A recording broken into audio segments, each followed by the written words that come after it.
Hi, I want to talk about the coronavirus and what you can do about it. In this picture, this is the Earth and this is the Sun.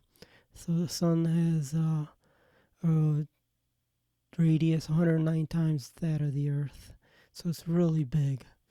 And we have, in 2019, we're at a solar minimum. Every 11 years, the Sun has a minimum and a maximum. And it was minimum last year. And we can see minimums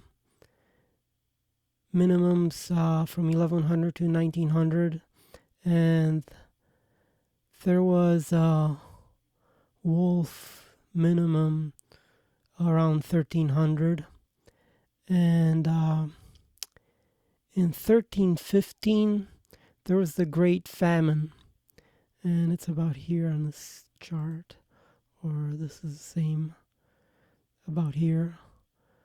So the sun was at the minimum, and what happened was the Great Famine, because bad weather in 1315, crop failures lasted through 1316.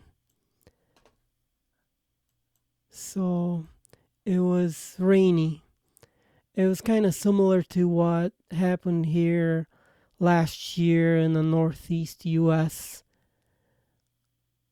A lot of rain. Has never been so much rain, and humidity and fungus growing.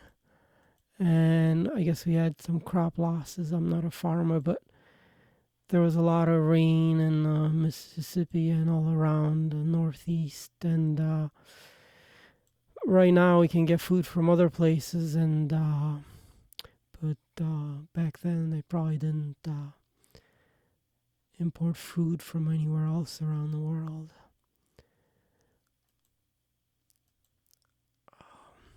So this shows China, Hubei, where Wuhan is. This is rice country. So they produce 9%. Hunan, south of Hubei, is 13%. So this is the most rice production. So they're probably eating a lot of rice there.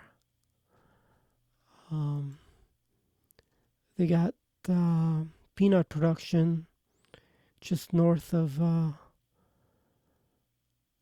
Hubei, where Wuhan is. And they got wheat production above it too. And soybeans is in the north of China, so it's far away. Rice has a lot of arginine amino acid and not much lysine amino acid. So this shows lysine, arginine, and ratio. So rice has 0.452, so less than half lysine compared to arginine. So it's got too much arginine. Meat has more lysine, dairy has more lysine. Rice and nuts are too much arginine and not enough lysine amino acid. So since they're living in rice country over here, they probably eat a lot of rice. Or the people who don't have as much money eat rice because it's probably cheaper because it's grown there. And last year, it was humid and cold because of the solar minimum.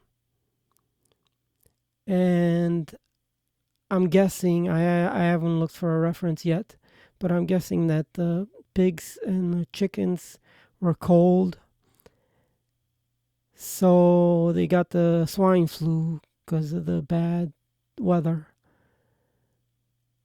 I'll have to look for a reference, but maybe I'll make a longer video that shows with a reference for that, if it's true.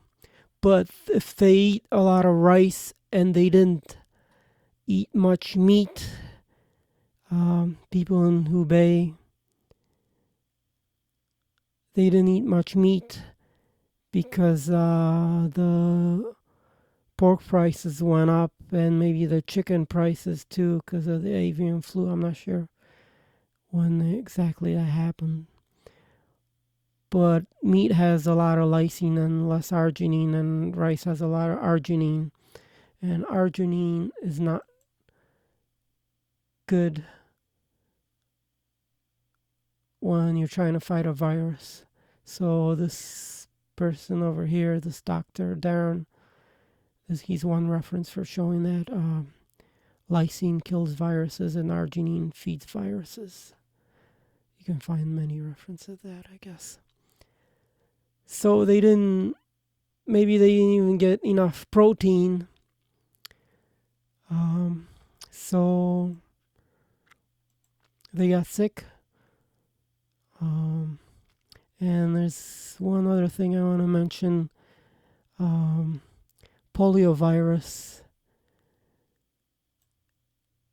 I have to look for the reference where I found that, but there's a place that when iron lungs were in the United States were used because people couldn't breathe because of the polio virus, it was either the late 40s or early 50s.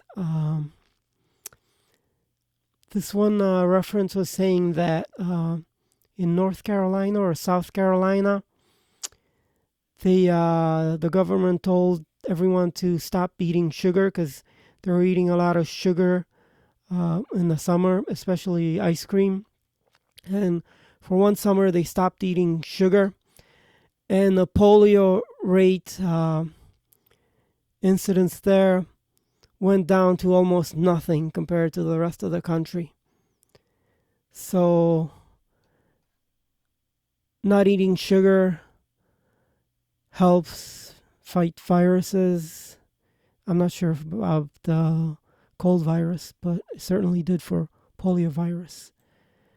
And eating a high lysine, low arginine ratio foods also helps. Maybe I'll do a longer video with some more references for all of this. Thank you. Bye.